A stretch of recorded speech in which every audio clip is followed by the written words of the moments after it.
Hey people from the Commonwealth, good morning, good evening, good night.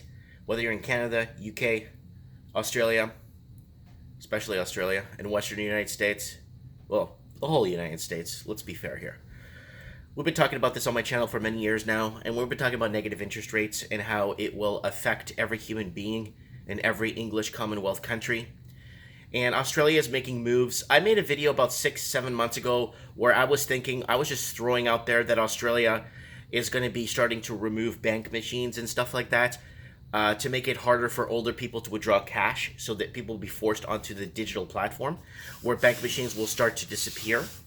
So when the negative interest rates hit or they start going into negative interest rate territory, you're going to start noticing that people are going to start to want to withdraw their cash and not have to pay to have their cash in a bank, which they already pay banking fees for. Well, Australia right now, guys, is taking big moves. And I told you guys, Australia is the guinea pig, petri dish, whatever you want to call it, that is the proving ground for the rest of the English-speaking world / Commonwealth. Here it is. Morrison is banning cash so Australians can't escape a bail-in, negative interest rates. So if there's a bail-in, what happens is if they need, everyone's gonna get a 10% or 20% haircut right off the top of their bank accounts. So we all need to be careful with this. A lot of people need to be careful because bail-ins technically is a movement or it's a law, a tax law or whatnot, or whatever you want to call it, that basically is going to ban cash transactions. So this way you have no power or no way. So that's why the crypto market right now is on fire, and that's why also the gold market, people are buying gold bullion now, 1 ounce, 5 ounce, 10 ounce bars. Why? Because no one's trusting the whole cash market, right? So or what they could do with cash, how they could use it as a weapon against us, right? So here it is, 30th of July 2019. So it's an older article because we are in August. No, it is July 30th. I thought it was August 1st. No, it's from yesterday, guys.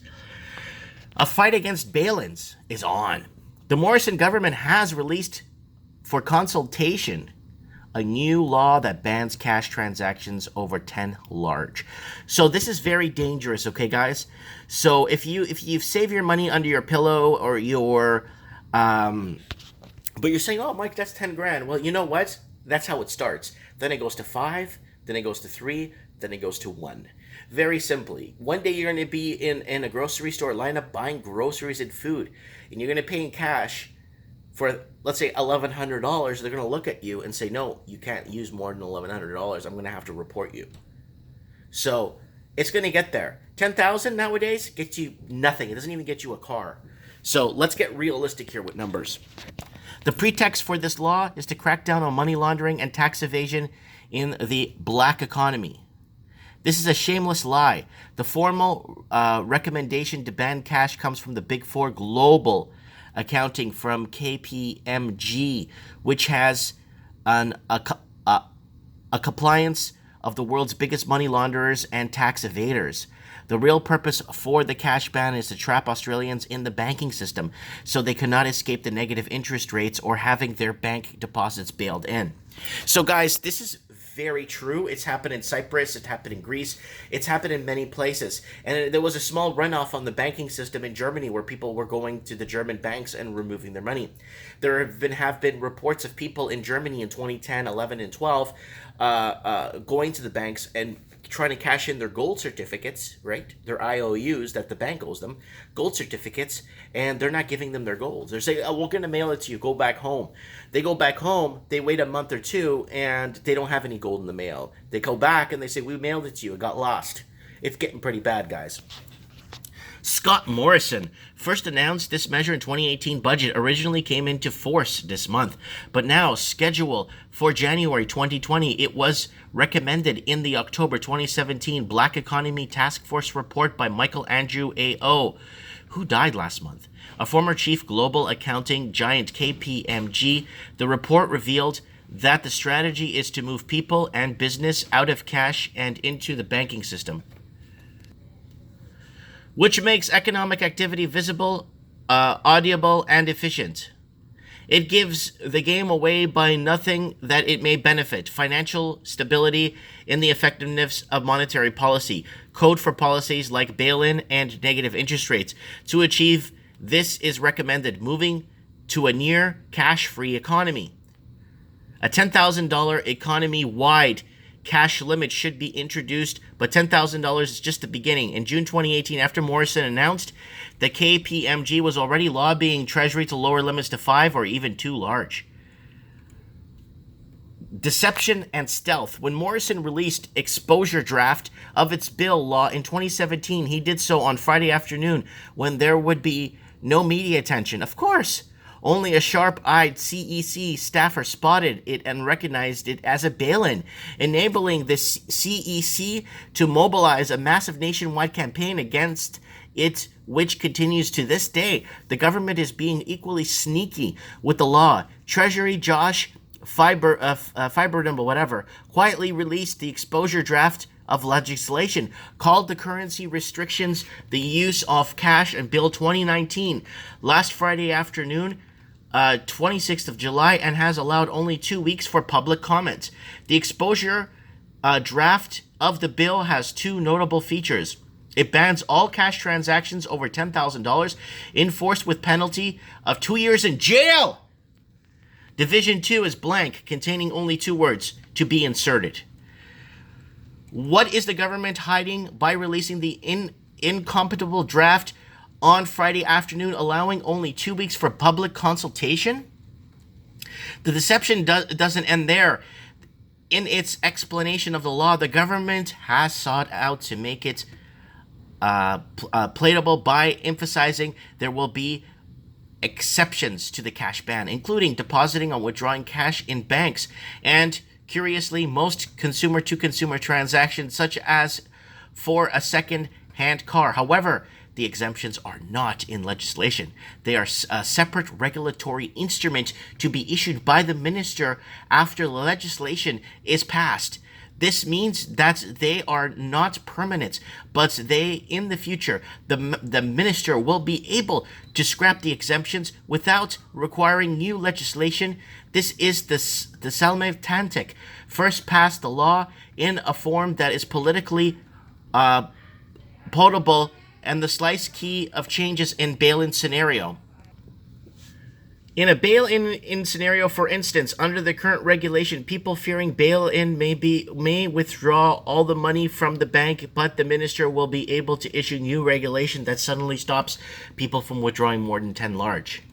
It's not about money laundering. The law is emphatical, not all controlling money laundering and the black economy. The vast majority of money laundering and tax evasion is done by the backs of corporation, not individuals.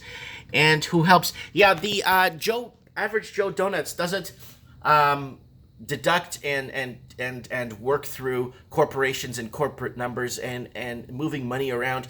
It has nothing to do with the average Joe Donuts, right? So we already know this. The real reason for bail-in negative interest rates. The money laundering tax evasion has nothing new. That they would suddenly require this solution. What is new is that the plunge in the public's confidence in the banks, especially since the global financial crisis. But instead of the property reforming the banks to restore the public's confidence through policies such as Glass-Steagall, which separates normal banking and financial gambling that causes crisis, authorities around the world have restored to insane, in fact, criminal measures that further destroy confidence in the banks. Well, you guys know that was removed back in, I think it was, who removed that? Was it the Obama? Yeah, I think it was the Obama administration removed the Glass-Steagall Act. The two most ingenious measures is that criminal bail-in policy and the insane move to negative interest rates to bail in steal deposits to prop up failing banks, while negative interest rates force customers to pay their keep. So here, let's do this. People buy into these overly priced mortgages, overly priced homes, thinking that they're going to keep going up. In reality, they're going to keep going down. And then now the banks are going to take the loss because they went against the people in lying to them. and a lot of these people took products that they don't qualify for, or it's going to actually put them in financial ruin. And guess what? They're going to have to pay back the party again. And even worse, for the people that never played the game, are going to be on the hook to pay these bail-ins in. So the people that didn't play the party or actually join the party with this housing crap, now they're on the hook for it too. So if you saved money and said, oh, I got a nice financial pillow here, I'm okay, so if the crash happens, I should be financially... No, you're not. Both bail-in and interest rates destroy confidence and security in bank deposits. So people are not depositing money.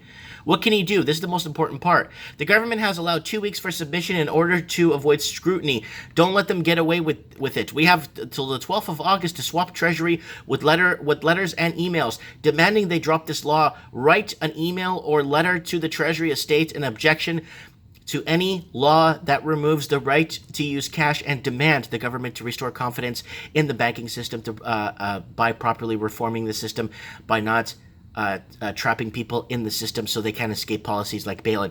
There it is.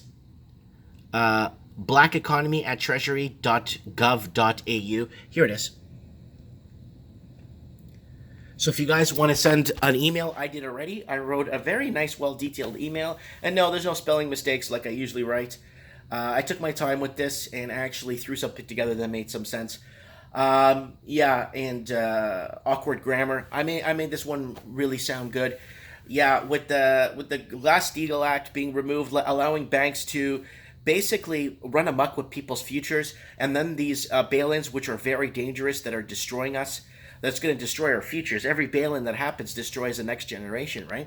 And quantitative easing, all the Mickey Mouse need to keep the Ponzi scheme going. Yeah, I think I said enough here. Let me know what you guys think in the comments below. Let me know what you guys think. And if you want to support this transmission, don't forget to get up to the top of my page. You can tip me on my tip jar, or you could actually buy me a coffee on Patreon. Thanks for watching. Big hug to everybody, and lots of love.